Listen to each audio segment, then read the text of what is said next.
혹시 이런 상상 해보신 적 있으세요? 어딘가에 내가 잊어버린 10억 원이 묻혀 있는데 그걸 내가 다시 찾지 못한다면 그 돈은 내 건가요? 아닌가요? 놀랍게도 지금 이 순간 실제로 수백만 개의 비트코인이 그렇게 묻혀 있어요. 로스트 코인이라는 이름으로요. 그리고 이 문제를 실험을 통해 풀어보려는 프로젝트가 등장합니다. 바로 비트모빅이죠. 오늘의 이야기는 비트코인의 숨겨진 최대 약점을 파헤치고 그 문제를 해결하기 위해 등장한 비트모빅의 탄생 배경을 다룬 두 번째 이야기입니다. 아직 1편을 못 보셨다면 지금 우측 상단의 카드를 눌러 먼저 시청하시는 걸 추천드립니다. 이해가 훨씬 더 쉬우실 거예요. 그럼 시작해 볼까요? 비트코인은 총 2100만 개까지만 발행될 수 있어요. 희소성을 핵심으로 설계된 시스템이죠. 그런데 이상한 일이 하나 있습니다. 이미 채굴된 비트코인이 약 1950만 개인데 그중 230만 개에서 380만 개 정도가 사실상 영영 꺼낼 수 없는 상태로 남아있다는 거예요. 왜 이런 일이 벌어졌을까요? 비트코인이 처음 등장하던 2009년, 당시에는 주목받던 자산이 아니었어요. 피자 두 판을 1만 비트코인으로 사먹던 시대였죠. 그래서 채굴만 해놓고 지갑을 잊거나 하드디스크를 날리거나 개인키를 따로 백업하지 않는 경우가 꽤 있었어요. 이런 지갑들 지금도 한 번도 움직이지 않은 채 블록체인 속에 그대로 남아있죠. 그런데 이게 단순한 개인 실수에서 끝나는 게 아니라 비트코인의 장부 구조에 영향을 주게 됩니다. 블록체인은 투명한 장부라고 불려요. 누구나 거래 내역을 확인할 수 있고 누가 얼마를 갖고 있는지도 주소 단위로 공개되어 있죠. 그런데 그 장부에 실제로는 쓸 수 없는 숫자들이 포함되어 있다면 어떨까요?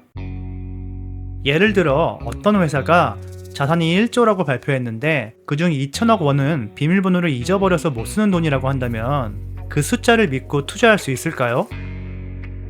비트코인도 비슷한 고민을 안고 있어요.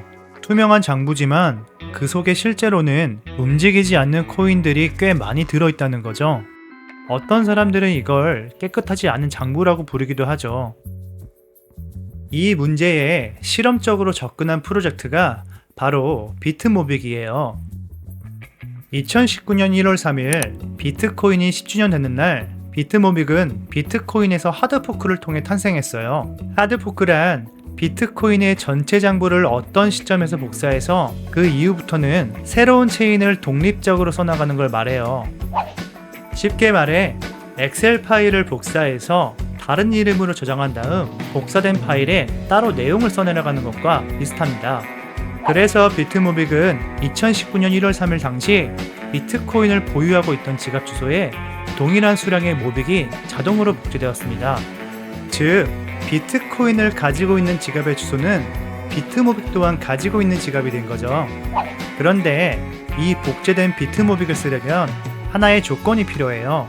바로 그 비트코인 지갑에 개인키를 갖고 있어야 한다는 거죠. 개인키가 없으면 그 주소에 모빅이 있어도 영영 꺼낼 수 없어요. 비트모빅은 이 구조를 바탕으로 한 가지 대담한 실험을 준비하고 있어요. 바로 고래사냥이라는 실험이에요. 말 그대로 깊은 바다에 잠든 고래처럼 오랫동안 움직이지 않았던 지갑들을 깨워보겠다는 거죠. 그 대상은 주로 2009년에서 2011년 사이에 채굴된 초기 비트코인 지갑들, 그리고 10년 넘게 단 한 번도 움직인 적 없는 지갑들이 우선순위로 분류됩니다. 현재는 오래된 고래 지갑들이 모빅을 전송하지 못하게 잠금 상태로 설정되어 있어요. 실험 시점이 되면 이 제한을 풀고 그 지갑이 정말 살아있는지 모빅을 청구할 수 있는지 확인하게 되는 거죠. 모빅을 청구하고 움직이는 지갑은 살아있는 지갑으로 아무런 반응이 없다면 그건 실제로 로스트 코인일 가능성이 높다는 겁니다. 그런데 흥미로운 사례들이 벌써 등장하고 있어요. 2024년 4월 16일 한 사용자가 자신의 비트코인 지갑에 연결된 모빅을 옮기려 했지만 거래가 블록 차단 규칙에 걸려 실패했고 커뮤니티에 도움을 요청했어요. 같은 해 7월 또 다른 사용자가 포럼에 $500 보상을 걸면서까지 모빅을 전송하려고 했지만 네트워크 오류로 계속 실패했죠. 이런 사례는 고래사냥 실험이 실제로 작동할 수 있다는 걸 보여줘요. 여러분이라면 자고 일어났는데 자신의 지갑 주소에 비트모빅이라는 이름의 코인이 새롭게 생겨 있었다면 가만히 있을 수 있을 것 같으세요? 저라면 일단 움직여보지 않을까 싶네요. 물론 그건 제 입장에서 말하는 거예요. 반대로 진짜 수백만 개의 비트코인을 가진 고래라면 굳이 자신의 존재를 드러내지 않기 위해 그 지갑을 끝까지 조용히 유지할 수도 있어요. 중요한 건 움직이는 것도 의미 있고 움직이지 않는 것도 의미 있다는 거예요. 저는 그래도 언젠가 그 지갑들이 한 번쯤은 움직이길 바래요. 그래야 비트코인의 장부도 조금 더 진짜 현실에 가까워질 테니까요.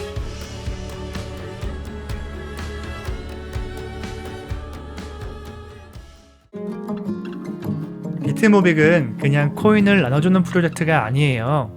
비트코인의 철학적 약점과 구조적 의문점을 실험을 통해 검증하려는 시도입니다.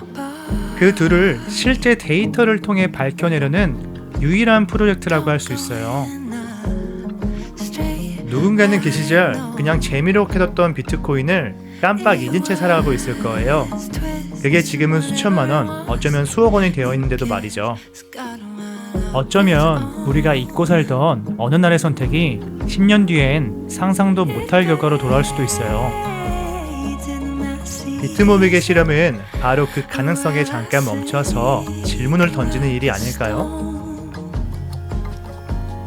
다음 영상에서 비트모빅이 왜 공공재 기반의 생태계를 구축했는지, 그리고 이것이 어떻게 기업형 블록체인으로 확장되는지에 대해 이야기해보겠습니다. 구독과 좋아요는 더 좋은 영상을 만드는데 큰 힘이 됩니다.